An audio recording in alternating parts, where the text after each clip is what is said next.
apo jo? Më thënë, ne na mungon kultura ushqimore, duhet ta pranojmë. Ne hanim ato që kishim, mirë ishim pak, pastaj ishim të uritur, pastaj i prishëm të gjithë ato që i prodhonin. Se tham, jemi të uritur dhe nuk po ja dalim, ato s'përpodhen asgjë, tani jemi të mbi ngopur dhe të paqartë, dhe të pa informuar. Por, gjithsesi, edukimi ushqimor, keq apo mirë, po ndodh, po vjen, dhe ne kemi edukatë ushqimore. Tani ne nuk gënjehemi më. Është e pamundur të ta gënjesh. Edhe sikur mos marrësh vesh fare, hyrë në chat, siç hyra unë tani dhe pyeta për një dy etiketa, që të mos merrja direkt etiketën e një kompanie që të thonë pse zgjodhe këtë dhe atë, bëre një krahasim, një qumësh austriake dhe shqiptar, dhe pash një dallim që qumshti austriak ta detyron të thoshte përqindjen e qumshit pluhur. E kishte është e detyruar, ja, shikojnë si e thot. Ju që merrni dhe jashtë, tani nuk është më çudit marrësh qumësh në Austri, marrësh qumësh në Itali, marrësh qumësh në Kosovë, marrësh qumësh në Serbi, tani shkon ku duash me një makinë, furnizohesh vjen në shtëpi. Nuk është një problem. Dhe ti mund t'i krahasosh etiketat. Ne nuk e themi, ata e thonë, një nga këto gjëra. E dyta, njerëzit të cilët drejtojnë këto fabrika, të cilët bëjnë para në këtë mënyrë, siç bëj unë para duke drejtuar këtë media. Kaq para bëj unë, kaq bën ti, nuk ka rëndësi sa para bëjmë ne. Shumë pak unë, shumë ti, nuk ka fare rëndësi. Por në fund të ditës jemi të gjithë konsumatorë. Ti je konsumatori i lajmeve të mia, unë jam konsumatori i qumshtit tënd. Duhet të komunikojmë me njëri tjetrin. Nuk bëjnë gjërat as duke më kërcënuar mua, as duke thënë që ai burri erdhi të gënjente, se nuk vjen një 95 vjeçar të gënjej. Ai vjen të ndihmoj.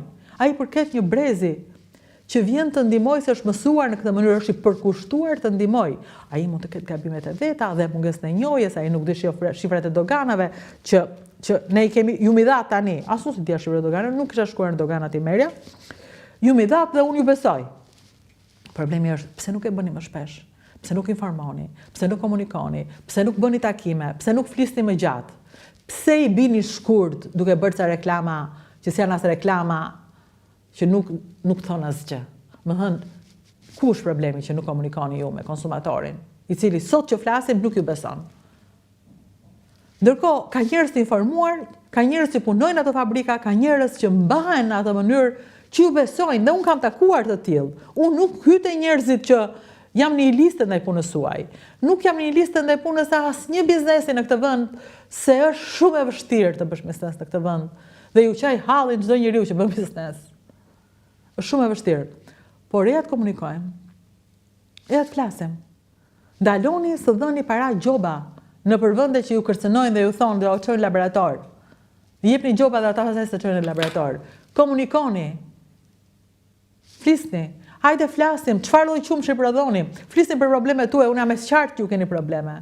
Hajde flasim, duhet folur për problemet tuaja. Nuk shkohet asgjë kundi. Nuk shkohet asgjë kundi. Me inate, me mungesë komunikimi, me trajtim të tjetër të si armik. Ne konsumojmë jo vetëm lajmet, po dhe frymën e njëri tjetrit në këtë vend. Kështu që po sulëm tonet dhe po nuk komunikuam, asgjë nuk do shkojë asgjë kundi. Po shikoja realisht këtë Vox Popin dhe këtë isha duke menduar. Dhe po më pyesnin që ti heqim emrat që thonë, ata mirë flisnin, nuk flisnin keq. Jo, thash, ku flasin mirë lëri, ku flasin keq e heqim. Po i dëgjoja, dhe ishin të moshuar kryesisht, e kur shkon nga liçeni i gjen vetëm të moshuar të mirë informuar. Dhe i thash gazetares, thashun, ata dinin më shumë se ti, ëh? Dhe jo, tha, unë nuk e dija vërtet, tha, qumshi pluhur mendova që ishte helm, në kuptimin i keq. Jo, nuk është helm, nuk është i keq. Se ajo vazhdon dhe i pyeste, po atë bën dëm, atë bën dëm. Dhe ata i thashun, po jo, nuk është se të bën dëm, nuk është kjo arsyeja që ne nuk e zgjedhim. Ishin të gjithë të informuar, po ishin të gjithë mosbesues. Klima e besimit mungon mes nesh. Në një vend kaq të vogël, me kaq pak njerëz, kush prodhon e kush konsumon është kaq afër, është kaq ngjitur, është kaq i ndjeshëm sa me shumë pak punë mund ta mësonim njëri tjetrin, mund ta edukonim njëri tjetrin, mund krijonim kulturën e besimit e njëri tjetrit, edhe kjo do i bënte më mirë edhe juve, edhe neve. Unë po e filloj e para duke e thënë ja me hapur të vini të gjithë siç jeni, e vogël është kjo studio e dritares, po s'ka gjë. Dritare është nga ato që kur vin njerëz ka vend për të gjithë, jeni të mirë pritur, të flisni dhe të tregoni ku çalon çatia jon, që nuk ju besojmë e nuk na besoni. Ja flasim për besimin. në fillim tek industria e qumshtit dhe pastaj ka pafund industri, sepse jemi marrë politika të mëdha dhe kemi haruar kryesore që fakti që ne jemi obez, diabetik, me demencë, me mira probleme, vjen kryesisht nga ushqimi. Dhe një prej problemeve më të forta këtu nuk është që nuk kemi rregulluar industrinë ushqimore, por nuk kemi rregulluar besimin tek vetja, tek Made in Albania, tek Blish Shqip. Në Shqip, ku tjetër më mirë mund të bëhet kjo. Jeni të ftuar. Dhe po e mbyll këtu tregimin e ditës, për këtë do të di më shumë për çfarë unë thash dhe çe nxiti këtë debat. Mund të shikoni në YouTube, është emisioni ku ka qenë ftuar veterineri Aleksandr Jorgaçi, shumë kush që ka punuar këtë industri e njeh, dhe të gjithë ju që keni vënë emrin poshtë, do duhet të flisni me respekt për ata që kanë vënë emrin në jetën e këtij vendi, dhe kanë vënë gur në themelet e këtij vendi në vite. Kjo është diçka minimale që duhet bëjmë. Dhe pastaj mund të ndiqni gjithashtu Vox Popin që kemi realizuar Rita Breka në Dritare Televizion, një Vox Pop shumë interesant me njerëz të cilët tregojnë se çfarë qumshi konsumojnë dhe pse.